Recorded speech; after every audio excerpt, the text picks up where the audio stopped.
Hello everyone, welcome to my podcast, The Hidden Power. I'm your host, Dr. Susan Koruthu, life psychologist and mind wellness coach. The topic for today I have taken from empathy. Empathy is a word we all like. Everybody talk about empathy in the organization, in the social scenarios where more than one person is involved. We talk about empathy. Now we know that empathy is very essential, but there is some kind of a disorder can happen with people in relation to empathy, and which is called hyper-empathy syndrome. Now in the hyper-empathy syndrome, we can understand this type of people. You can really look at yourself or assess yourself by looking at the symptoms that I explain here, whether you are a person who has got hyper-empathy. Now, we have hyper-empathy and we have empathy deficit syndrome. So, when there is a hyper-empathy, that's extreme empathy, and in the empathy deficit, we know that there is zero empathy or absence of empathy. We can see different levels and different types of empathy in people. But in hyper-empathy, when you look at it, you know that there is a cognitive empathy, where is a logical application is done, and you understand the situation, your particular situation, you're looking into that situation, you analyze everything. You analyze who is the problem and who is affected, who is the villain, who is the victim, and who suffers the most, where is the help is required, when should I intervene, and what kind of help I am supposed to be giving, how do I tackle the situation well, and what all things needs to be considered here to make the situation in the right form and protecting everyone's interest. And all these things we do when we are in the cognitive empathy. But when cognitive empathy is only focused, when we say we are having a dry empathy, it's too much logical also is a problem. So then we say it is an emotional empathy is the second one. And what happens in the emotional empathy is we go according to the emotions. We feel for people. So, and then, what happens is that we may forget about the cognitive side of it. So the critical thinking side will be absolutely ignored, and you get into kind of the feeling for the person. So mostly the hyper-empathy syndrome happens when you are mostly an emotionally empathetic person. Now, how we handle it, then there is the third part coming, which we say it is the cognito-emotional. I would like to call it as that, because where is a compassion will come and you really take the necessary cognitive effort there, and you blend your cognitive abilities and as well as the emotional side, so emotional intelligence. You blend both and you act. That is the right kind of an empathy you need to work on. In my previous podcast, one of the episode I said, I think it's 3 or 4 episodes back, I spoke about the blind empathy and the over-empathy. And again, the hyper-empathic person can be a kind of a blind empathy or over-empathetic person.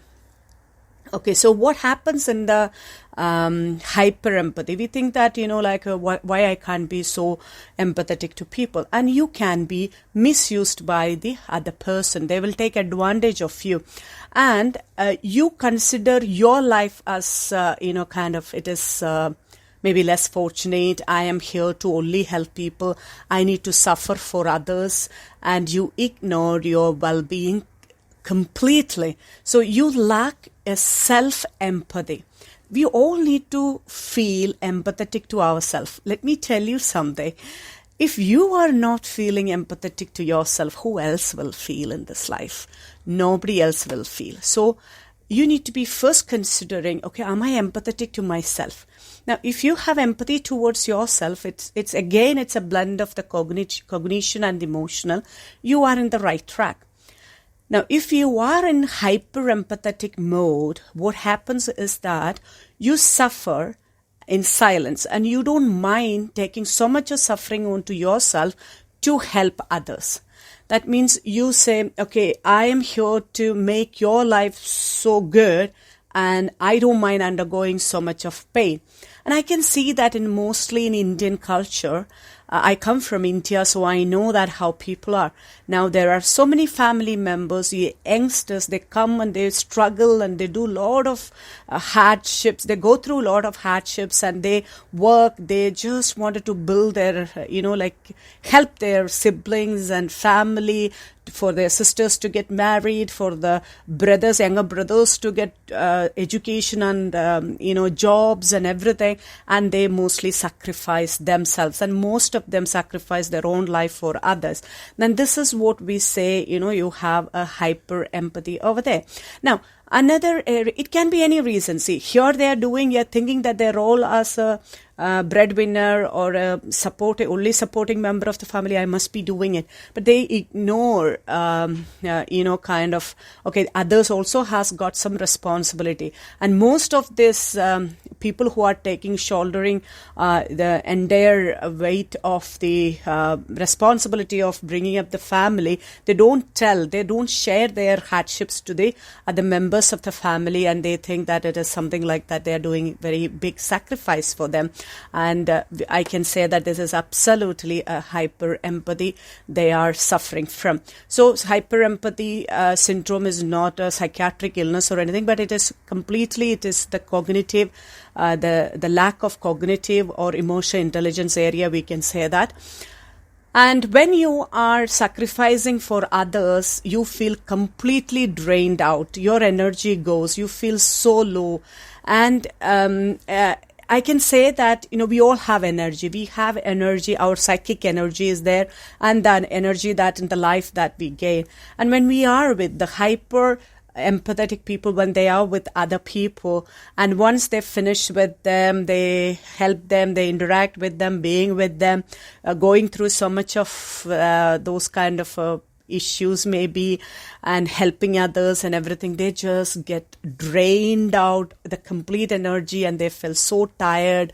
And you can say that you will never be able to say no to others when somebody is coming for help or seeking some kind of assistance from you. You will never be able to say no. You will try maximum to help them out, even though it is going to affect your well-being.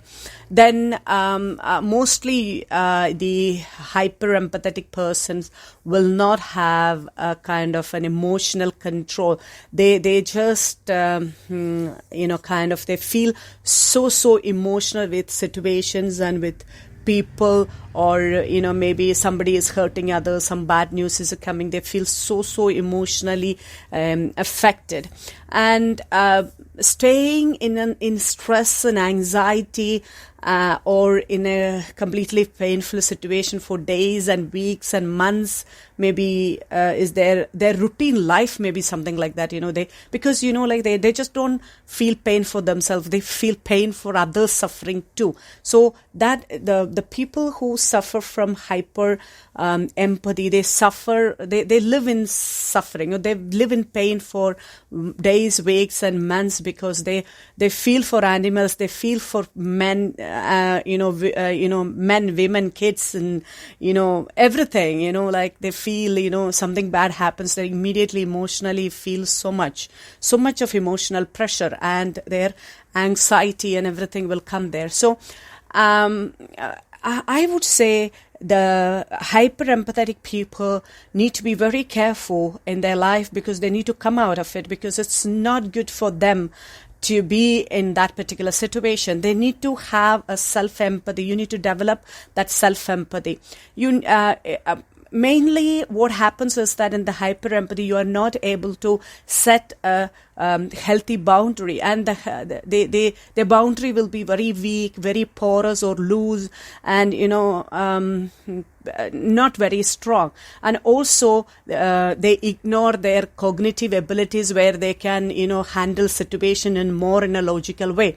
And they become very independent of other people, others' opinion, others' acceptance and everything. And they don't know how to dependent to each other. Interdependency in the right and a healthy way, they are not able to do that. Now, I would say everybody should understand the importance of happiness in life, and you should be very happy. Happiness is the most important, or I would say the essence of, like your healthy and long life. Okay. Now, because of the hyper empathy, you get into a self-blame or self-deception mode. You mostly get into stress and anxiety and, sadness and misery. So to come out of this, you really need to work on yourself, and where you need to blend your cognition, your emotions, and you need to have a cognito-emotional empathy rather than emotional empathy or a cognitive empathy. You blend these two. That is the best way of having your empathy expressed, or live in the right empathetic attitude or behavior. And now set the right boundaries, be a codependency or interdependency in the right manner, and keep working on yourself. Have a self empathy towards self, and then master your emotional intelligence. These things are important, and these things are very essential to come out of the hyper empathetic syndrome. And if you think that you're not able to get out of it, make sure that you are consulting someone and getting out of it. Don't think that you are really sensitive, you're such a nice person, you feel for others, but we all say that please feel for others, help all the people, love everyone. And in that love everyone, feel for people, you are also included. And never ignore, never put yourself secondary. I'm not saying that you have to always give priority, at least the equal, importance you need to give for yourself with others too. So you need to have that self-empathy working for you.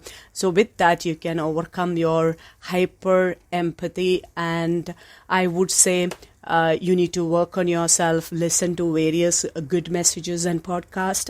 Wherever you want help, please make sure that you seek help. There is no problem in seeking help from good psychologists and counselors and, coaches and therapists. And also invest in building yourself always.